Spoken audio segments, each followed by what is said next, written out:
सबसे पहले हमें ये समझना पड़ेगा कि कंपनी जो काम कर रही है किसकी गाइडलाइन पे काम कर रही है। जैसे कि दोस्तों होता क्या है, एक होता है NBFC, राइट। NBFC की बात करें ना, नॉन बैंकिंग फाइनेंशियल कंपनी, यानी गैर बैंकिंग वित्तीय कंपनी। इसके अंदर में जो स्मॉल लोन सर्विस प्रोवाइड कंपनियां होती हैं, जैसे कि एग्जांपल देता हूं बजाज फाइनेंस की कंपनी जो है, जो लोन सर्विस प्रोवाइड करती है, वैसी कंपनियां इसके अंडर में आती हैं जो कि अधिनियम 1956 के तहत काम करती हैं, जो पंजीकृत है, राइट। भारत की टॉप 10 ऐसी कंपनियां जो NBFC के अंडर में काम करती हैं, इसकी लिस्ट मैंने साइड में दे रखी है, तो आप एक बार उसको चेक कर लें। दूसरा एक फंडा और मैं बताता हूं आप लोगों को, RBI का नाम तो आप लोगों ने सबने सुना होगा, RBI reserve bank of India. इसके अंदर में आपको पता है और बैंकें काम करती हैं। इसी प्रकार दोस्तों होता है IRDAI, insurance regulatory development authority of India, Hindi में बात करें तो बीमा विनायक विकास प्राधिकरण। इसके अंदर में LIC से लेकर के SBI तक भारत की 24 कंपनियां काम करती हैं। 24 कंपनियां जो काम करती हैं, पहला अंडरस्टैंड कि वो लिमिटेड होती हैं। ये हो गया कि जिस कंपनी से हमने बीमा लिया वो कंपनी IRD के अंडर में आती है या नहीं आती है, पहला पॉइंट।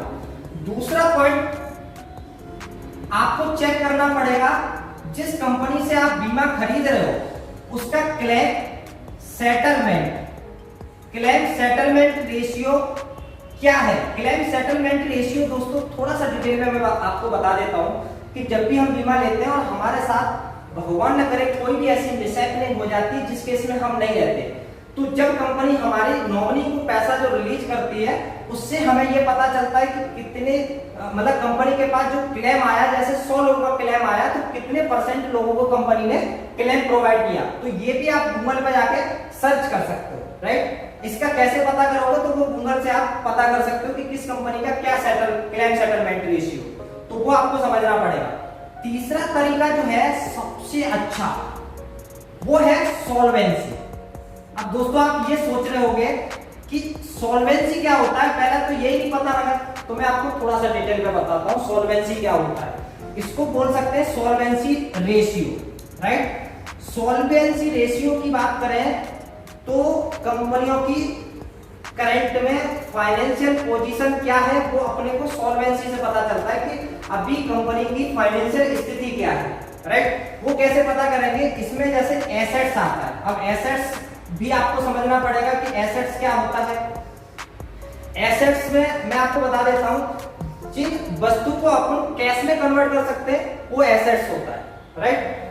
अब जैसे कि मान लो 5 लाख रुपए मेरे पास कैश है, 20 लाख रुपए का मेरे पास घर है, 10 लाख रुपए की मेरे पास कार है और 10 लाख रुपए के मेरे पास अदर एसेट्स हैं, राइट, जिनको मैं कैश में कन्वर्ट कर सकता हूं। अगर अपन इसका टोटल करें दोस्तों तो ये होता है आपका 40 यानी 45 लाख, राइट। ये इतना मेरे पास एसेट्स है, इतना मेरे पास पैसा है करंट में। लेकिन इसी में आता है आपका लायबिलिटी यानी देने वाला पैसा, यानी जो मेरे पास इतनी एसेट्स हैं, हो सकता है ये एसेट्स मैंने कर्ज लेके भी बनाई हो, लोन लेके भी बनाई हो, ये भी हो सकता है, राइट। तो इसमें मेरे को वो कर्जा वापस तो करना पड़ेगा।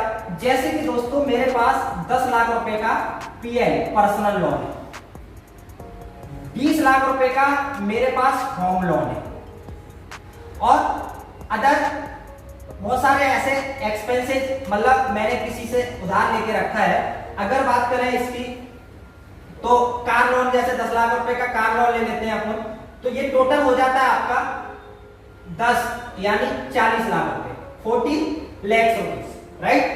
अब 45 लाख रुपीज में से अपन अगर डिवाइड माइनस करेंगे इधर 40 लाख, तो टोटल नेट वर्थ जो आएगी इसकी वो आएगी दोस्तों 5 लाख, राइट। तो कहीं ना कहीं कंपनी की सॉल्वेंसी जो है वो पॉजिटिव रेशियो में।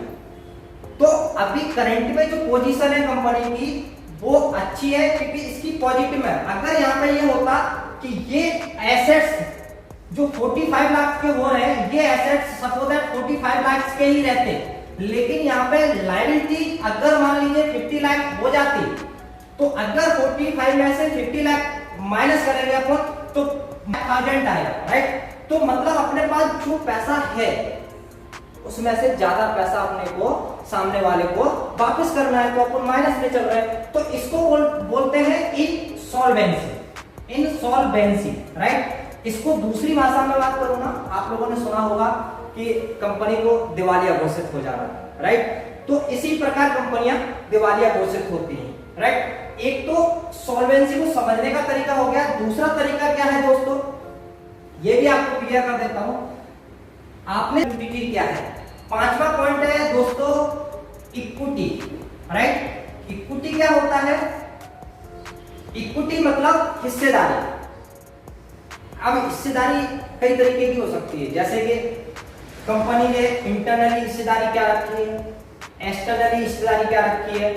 इंटरनली में मतलब शेयर होल्डर शेयर कितने खरीदे हैं वो सारी हिस्सेदारी, शेयर में क्या होल्डर है वो सारी हिस्सेदारी आती है।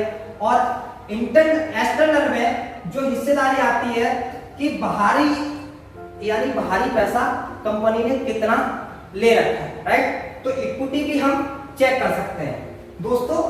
ये तो एक तरीका हो गया कि इक्विटी और सॉल्वेंसी एंड लिक्विडिटी कंपनी की गूगल से हम पता करें, चेक करें, जिससे हमें ये पता चलेगा कि कंपनी की अभी मतलब करंट की पोजीशन क्या है।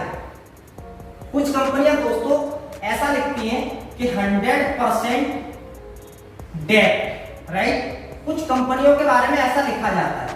अब ये क्यों लिखा जाता है आपने कभी सोचा, मैं बताता हूं आपको। 100% डेट यानी ये कंपनी अपने आप में 100% कर्ज मुक्त कंपनी है। अब अगर ये ऐसा बोल रही है तो इसका मतलब इसको ऐसे भी बोल सकते हैं डेट टू इक्विटी, यानी इस कंपनी की जो भी हिस्सेदारी है वो कर्ज में है, राइट।